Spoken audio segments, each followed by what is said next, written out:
Majority Leader Moon has asked if we can move the MCPG 10725 discussion to the beginning of the meeting. So let's do that.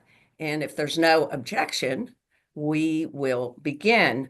So Ralph, are you do the ability to post these to share these bills?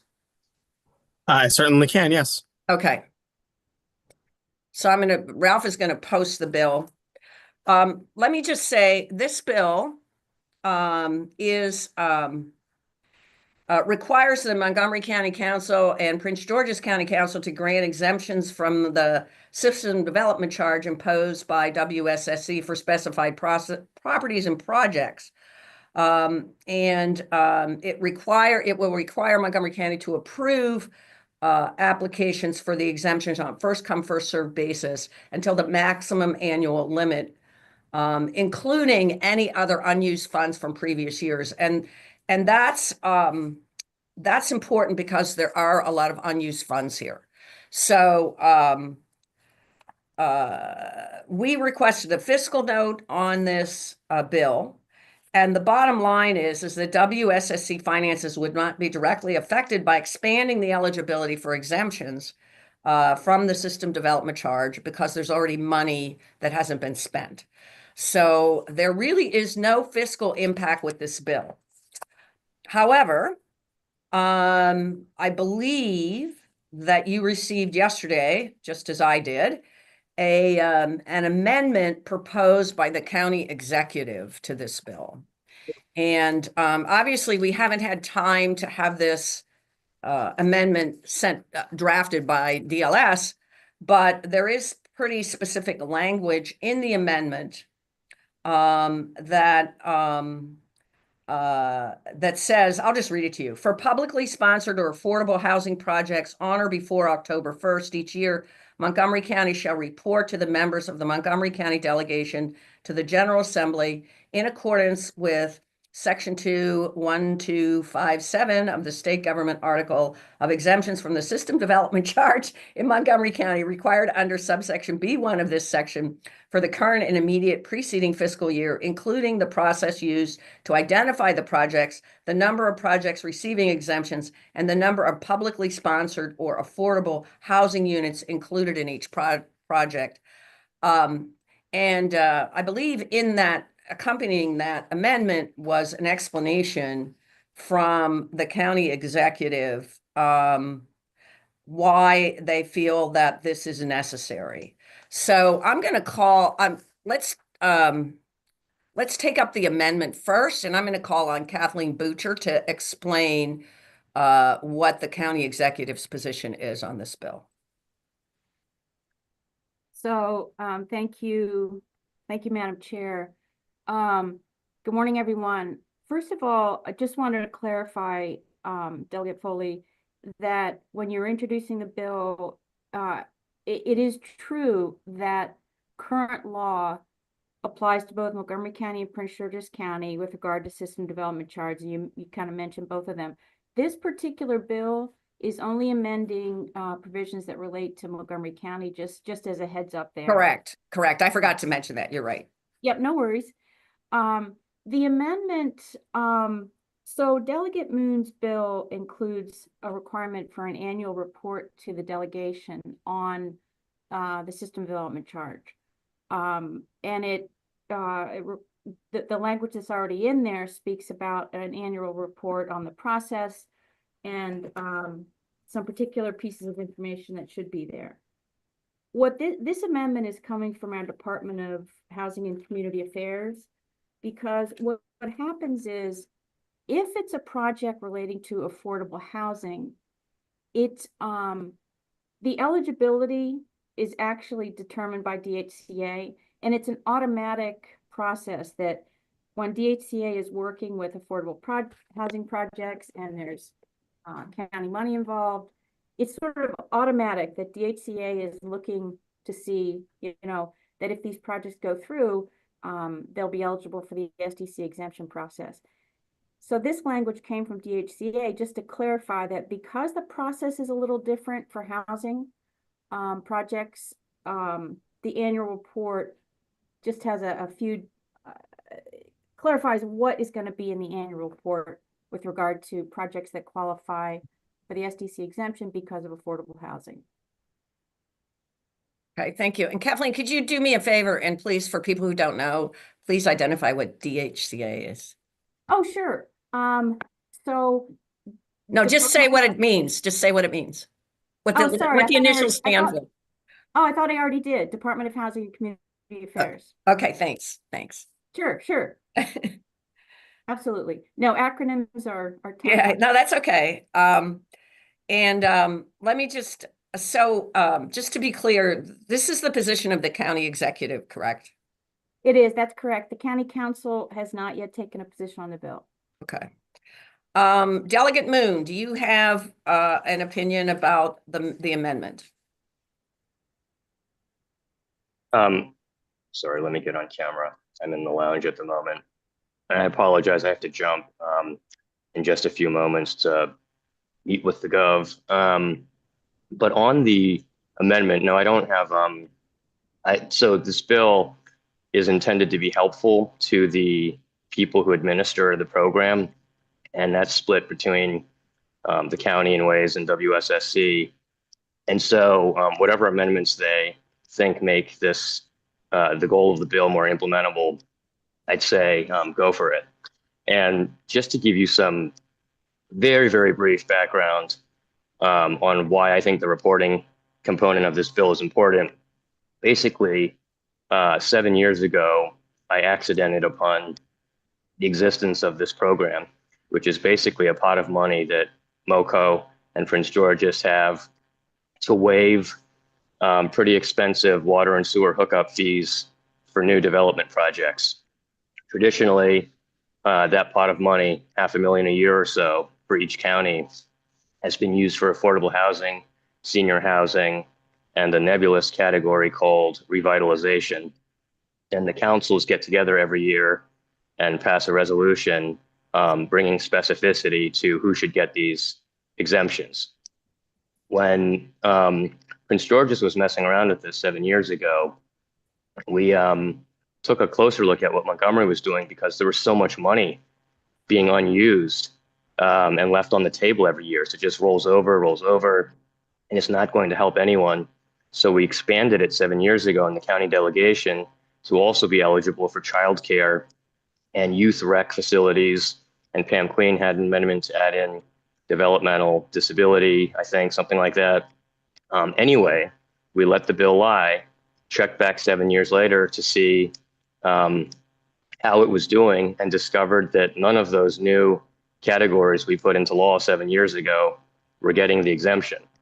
And so as you're hearing here, the county automates this process for affordable housing projects because they're all piped through a single place, right, where someone who's administering the licenses and whatever knows about this.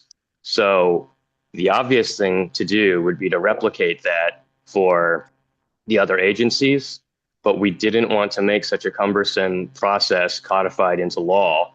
And so we're just taking sort of at face value that the county agencies are going to go ahead and make sure that childcare facilities coming online are made aware of these exemptions without us putting that exact wording into law.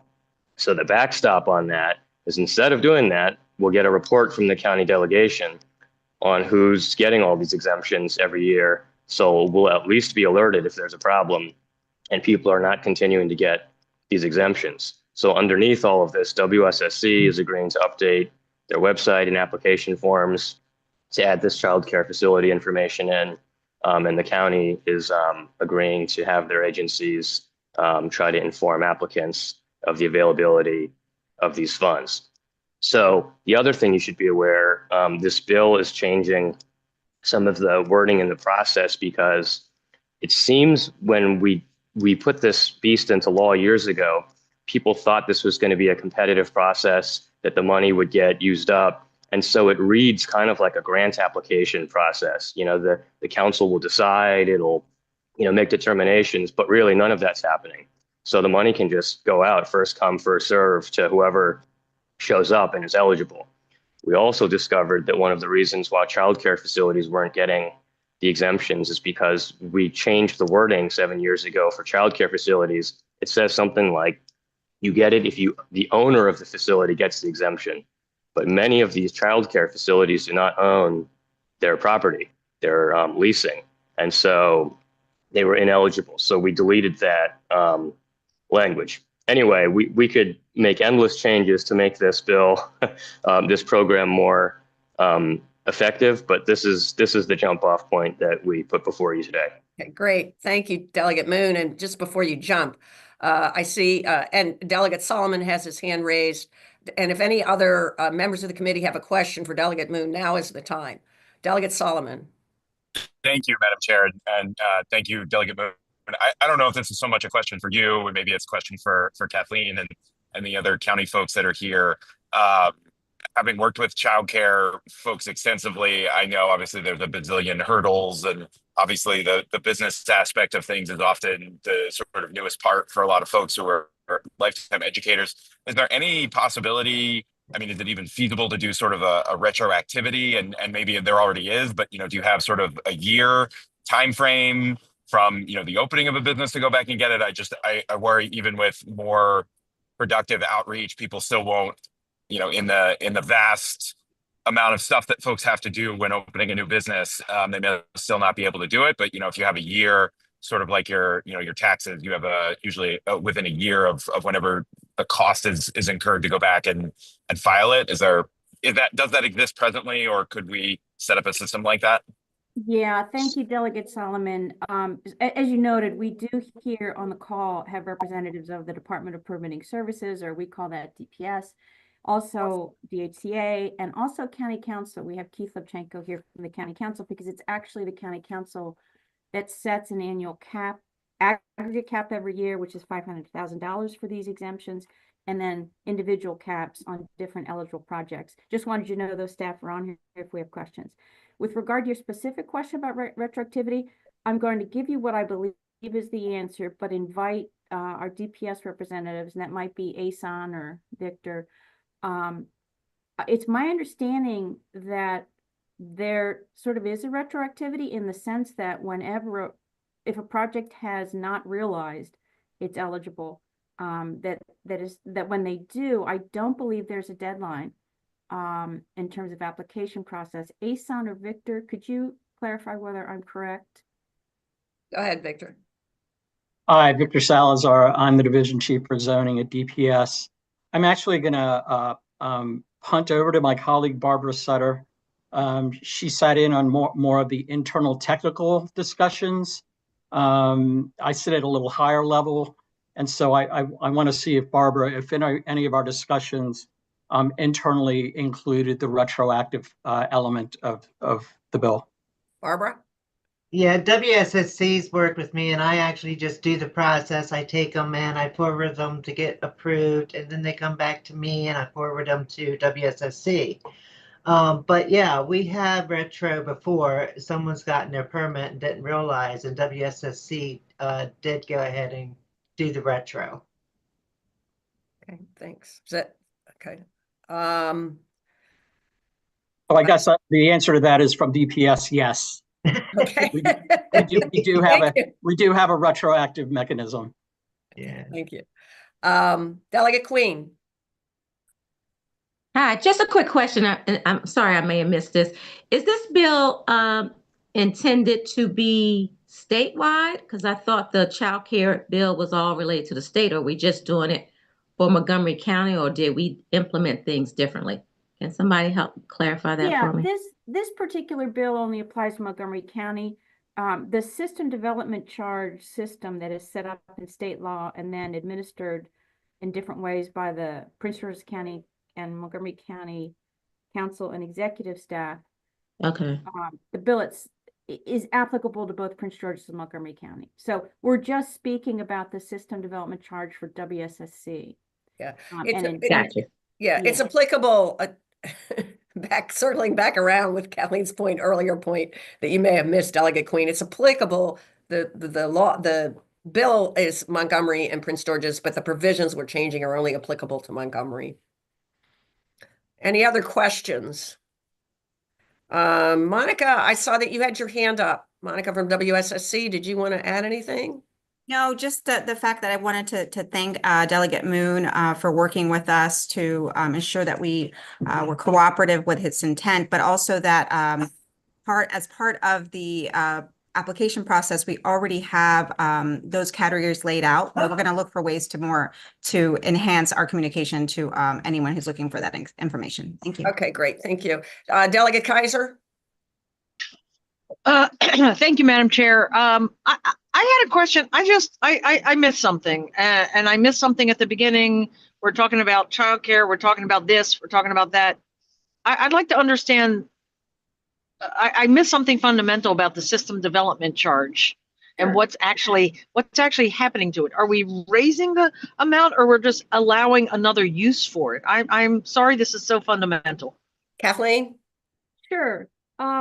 So Delegate Kaiser, I understand your question, and it's kind of a bit complex, but just see the system itself, although the bill is relatively simple. When a building is built in Montgomery County or Prince George's County, and it has new plumbing fixtures, it has toilets, it has faucets, drains, there is what's called a system development charge imposed, and it's literally a monetary fee per fixture, right? Per faucet or toilet. It's charged when the and again, WCC can jump in here, but it's charged at the point, where the building is coming into service, and you have to pay this charge. As Delegate Moon had indicated, over the years, there have been a number of exemptions to the system development charge authorized in state law.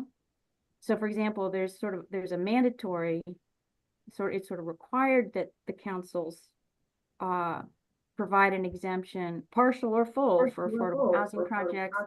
It's discretionary for the councils to provide an exemption for what I've got down as 5 broad categories. This is where you're hearing childcare. These discretionary exemptions are for revitalization projects, property owned by a community-based organization whose primary mission is providing recreational educational programs, property used primarily for childcare or after-school care, property used primarily for programs and services for developmentally disabled, retirement communities, and property used for manufacturing or biotech research and development. Those are just categories listed in state statute. And then the councils get together, Prince George's, Montgomery County councils actually each define those categories for their counties. They define much more specifically the eligible projects in those categories. So to the point Delegate Moon said about ownership for child care facilities, right now in state law, there's only one place that requires ownership for the underlying property versus the purpose of the property. And that is, there's an existing ownership requirement for the part of the exemption relating to recreational and educational programs. And then the county council, Montgomery County Council, in the resolution that implements the state bill, they have a fee simple ownership requirement for the exemption relating to childcare and after school purposes. So what this bill is doing with regard to ownership, and this is what Delegate Moon was speaking to, is it's repealing the requirement of ownership for the recreational educational, and also it's by not requiring ownership, it's overriding any council resolution that requires ownership. So, and there had been a particular child care center. In fact, it was the Gudelsky Child Care Center in Silver Spring that is actually leasing the property from the county. It has like maybe a 99-year ground lease, something like that. But the child care center is leasing it, but it's the child care center that pays the system development charge. So Delegate Moon's intent here is to say, hey, these child care centers often lease property, but they're paying for, the cost for the system development charge are coming down to them. Does that help, Delegate Kaiser? That helps. immensely, so that structurally we're really just changing from ownership to rental. I don't fundamentally, and I guess I have to ask you, Ms. Boucher, at another time, why we even do this at all. But for equity purposes, this seems like a good idea. So thank you so much for that answer. That was long and detailed, but I desperately needed, and maybe some of my other colleagues did as well. I think, Sure, I'm sorry. Go I ahead. just said, sure, absolutely. I think Delegate Kaiser also, if I'm reading this correctly, it seems as if there is also an additional kind of, we're not specifically saying childcare centers, obviously, in the bill, which is part of the reason it's confusing. But there is, as Delegate Moon said, a reporting function so that we can see who is getting these permits, and that will allow us to see what's happening with childcare centers. I think that's another piece of the bill. Obviously not as important, but another piece of the bill. It is. And the language about first come, first serve, that is intended by Delegate Moon to clarify actually existing process. Because essentially, and any of my colleagues can correct, but we've talked about this internally here in Montgomery County. Essentially, it is a first come, first serve basis. And I think Delegate Moon was intending just to clarify that's what it is. It's first come, first serve because the state law authorizes the county councils to set a cap, an overall aggregate cap. And so it's $500,000 currently. And that's all the funding there is. You know, essentially in discussions with Delegate Moon during the interim, his takeaway was this is first come, first serve, and I just want to clarify it. Okay. Any other questions from members of the committee? Okay, thank you. So I think if there's no objection, the way I would like to proceed with this is this is a, you know, kind of a complicated issue. And as we outlined, you know, you have to kind of read between the lines a little bit. But I think what I'd like to do, since we do have a proposed amendment from the county executive, and since we have not, the county council has not yet taken a position on this bill, I think what I would like to do, if it's okay with the committee, is defer this bill for action to our next meeting when we can have an amendment drafted that we can consider and look at from DLS. And then perhaps by then we'll have a position from the county council. Delegate Kaiser. Delegate Kaiser, do you have a? I'm sorry. Thank you. I was trying to get in before you we're doing that wrap up, and I'm all for the motion that you're doing, and I'm glad to second it. I was trying to get in before just to say I understand why we do first come, first serve. We do that for easy implementation sometimes, but I actually think governance wise, it is incredibly bad public policy. It means that the people who know, and then the people who don't and who possibly need it more don't know. And I think that's, I mean, I would love to just put that out there to people to say, I just think it's really bad governance. So thank you.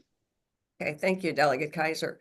And I don't know if we need a motion to defer it. It was not on the, you know, I mean, we didn't say we were going to act on it. We said we might act on something. So if there are no objections, I'm going to do it that way. We'll just discuss this next week. And in the meantime, Ralph has already submitted the amendment for drafting. We'll have an amendment from DLS, and perhaps at our next meeting, we can take action on this bill. Let me point out that after we take action, Prince George's County has to take action as a delegation because it does, the provision of law does apply to both counties. Okay, is everybody okay with that? If so, I'm going to move on to our next on our list. And I don't see, well, Senator Waldstreicher and I spoke about his bill. His bill is, the bill he's sponsoring is MC3-25, which is the bill that would allow alcoholic beverages, specifically hard liquor, to be served at beauty salons and I think barbershops. My question is this, and this is a question for Ralph on this bill. Did Senator Waldstreicher submit an amendment to this bill to clarify that it also covers barbershops? Yes, Madam Chair, he did. We got amendment language either late last night or early this morning that I passed on to our DLS council. Okay, so the council is reviewing the language. Is that correct? That is correct. Okay, so we can discuss this bill. It's a pretty simple bill. But I think, again, we should probably wait to take action on it until we get the all clear from DLS, because there may be some nuances that I'm not aware of with respect to adding barbershops to the bill. So we'll have a preliminary discussion. Let me just ask if, I believe, before I ask that, I believe that the county council has, well, I'm going to call on Mel Wanger to report on what the county's position is on this bill. Sure. The county executive is not planning on taking a position on the bill, and the county council supports it. What the bill actually does is increase the amounts of beer and wine and alcohol that can be served under the state issued license as a beauty salon. And so I think what the plan was just that's the major change in the bill. And the question was whether or not it needs to be expanded slightly to include barbershops. Okay, all right. So I misunderstood what the bill was trying to do. That's Okay. not a big Thank you. deal. Not a big Thank deal. you. Thank you. It's also, it may be even simpler than I thought. Yeah, it's Okay, very simple. Very I'm simple. gonna call on Michael Crichton from DLS, our analyst, he has his hand up. Go ahead. Yes, just wanted to confirm that it's up to the committee, but if the committee wanted to vote on the amendment to include barbershops as well, that would be okay, and we could draft the language after the meeting.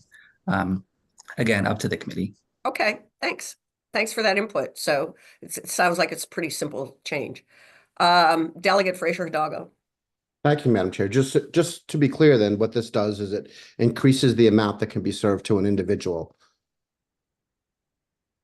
Is that correct? Is that correct? I'm going to ask Mel to respond to that. Yeah, it does. There is this authority already exists for beauty salons to serve alcohol. And what this would do is the bill on its face today, anyway, without any amendments, it would increase the amounts of those specific types of beverages that could be served. Okay, so just to be clear, Mel, it increases the types of beverages, but doesn't increase the amount of pour for the person sitting in the chair. It increases the amount of the pour. For beer, for wine and beer. So I remember doing this. I think this was former Delegate Kelly's bill 7, 8, 9 years ago. Blowout, we called it the blowout bill, I think. Have there been any, do we know, and is there a way to pull, have there been any DWIs, DUIs, any other infractions that have resulted in someone drinking and then leaving in the middle of the day? I know that there was talk about that 8 or 9 years ago, and I'm just curious, before we increase the amounts that people can consume, do we have any data to support that there hasn't been any negative interactions? Melanie, do you know? I can't answer that question. So let me just say, Delegate Fraser Hidalgo, that here you raise a good point about the amounts. So what the bill does do is it now says that you can serve 12 ounces of beer, 5 ounces of wine. That's not a change. It was always 5 ounces of wine, 12 ounces of beer, 5 ounces of wine. Now liquor. Then it adds 1.7 ounces of liquor. So the amounts, 12 ounces of beer is a glass of beer. The amounts are limited to that. So I don't know what the effect is on DUIs and the alcohol limit. I would like to correct myself. Adding liquor is new. Yes. Yeah, that's Okay, so spirits is new, beer and wine is existing. Beer and wine, the consumption amounts increase, and adding spirits is new. Beer and wine, I just read it as beer. Okay, right, then it's just beer. I'm Yes, surprised. beer. So beer went from, it looks like 5 ounces, which is like, I mean, 5 ounces of beer is about that much, right? Oh, yeah, it is actually, it's beer, wine, liquor. Liquor's new. The amount you can consume of beer is increased amount, yeah. To 12, from 5 to 12. Wine is still 5. Yep. Liquor is 1.7, Correct. That's correct. which I assume is a shot, approximately. I don't know.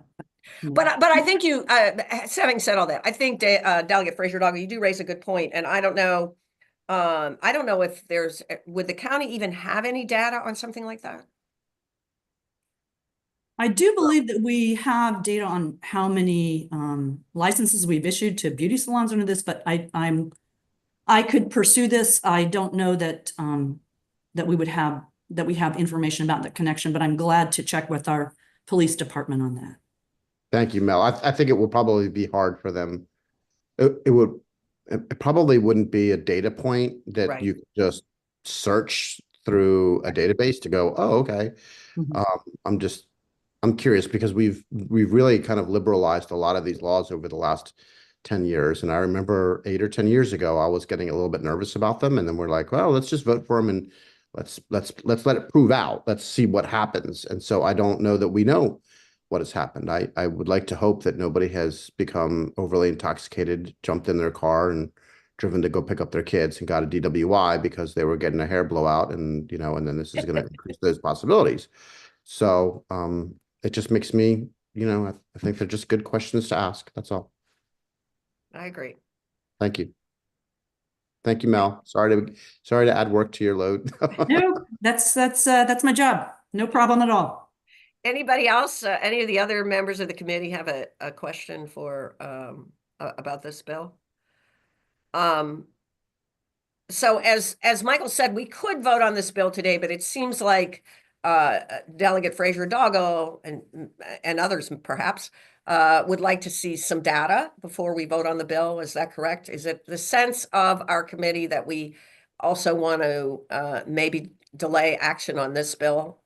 I see a thumbs up from Ann, and I see thumbs up from everybody, except I don't see anything from Pam, but I assume she's okay with that too. So I think just by consensus, that's what we'll do. We'll plan to take this up at our next meeting. Again, once we get some data from the county about these licenses, and then we will have actually the drafted amendment ready to vote on, and we can go ahead and do that. And thank you, Michael, for your work on that. The third bill on our list today is MC 5-25, and I don't think that Delegate Crutchfield is here. She's the sponsor of the bill, but let me see if there are any of the, well, Delegate Queen is a co-sponsor of the bill, as is Delegate Wims. So they are here if we have questions. This is a pretty straightforward bill about setting up a task force. I think if you attended the hearing, you heard quite eloquently how Delegate Crutchfield just explained how, this is about Emery Grove, I should say, and explained how Emery Grove got into the position that it's in and how their residents were unfairly, I believe, displaced by urban renewal. And by what happened with respect to the implementation of urban renewal once upon a time back in the day. And this bill sets up a task force that actually will, it's quite an extensive task force with a lot of stakeholders on it. And it will recommend remedies for past inequities in the purchase of land by Montgomery County through the Urban Renewal Program at Emery Grove. This was back in the 60s. It requires an interim report in December 15th, and a final report next year in 2026 on December 15th. So this is a very straightforward bill. My understanding, and I do see your hand, Delegate Kaiser, my understanding from is that the county council is okay with this bill.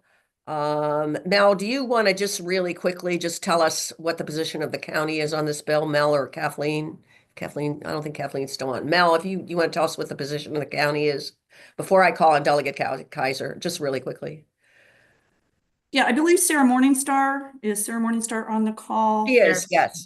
Yes, I am. Okay. Yes, I am. Hi, Delegate Foley. I'm Sarah Morningstar. The county council and the county executive both support this bill. Okay, thank you. Sure. Delegate Kaiser. Thank you, Madam Chair, and I'm sorry, by driving, I can't check my notes or anything, but can you remind me who is staffing the task force and who will be writing that report? Staffing it. Sarah, do you know? I'm looking at the bill. Well, I'm also just looking at the bill. It's the director of the Montgomery County Office of Human Rights. Right. You know, the executive director of HOC. There's a long list of people, but The director of the Montgomery County Office of Human Rights is the chair of the task force, so I assume they will have responsibility for overseeing the report. At least, you know. Okay, thank you. And as I say, there are a number of stakeholders on this task force. It's a rather large task force.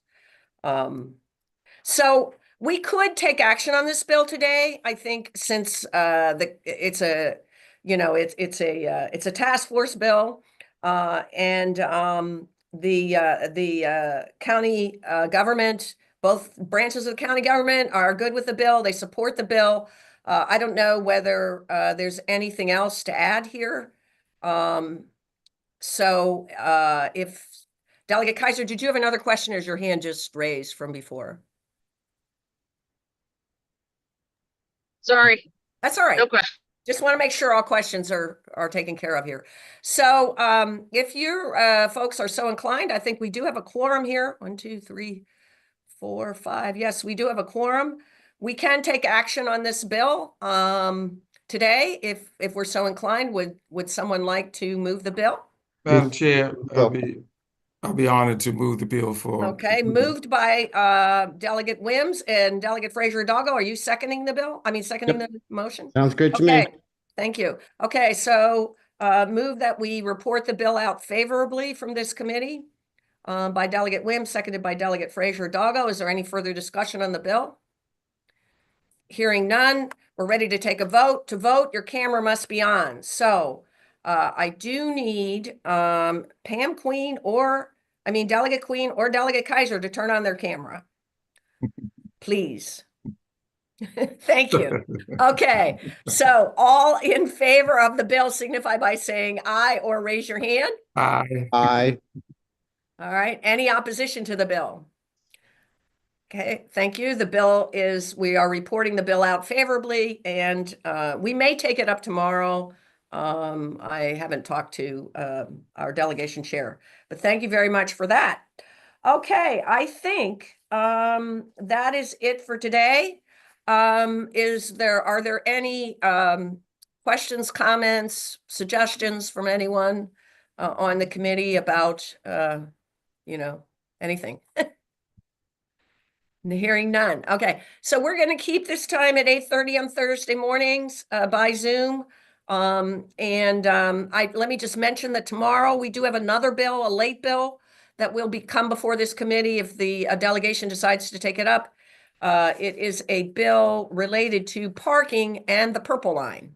Fun topic that I haven't really delved into, just saw a copy of it late yesterday. But anyway, so you might want to attend tomorrow's delegation meeting to hear about it. Anything else? Hearing nothing, I will entertain a motion to adjourn. So moved by Delegate Wims. Is there a second? Second. Seconded by Delegate Frazier Hidalgo. Any opposition to adjourning? Okay, we will see you all next Thursday, and we'll also see you tomorrow.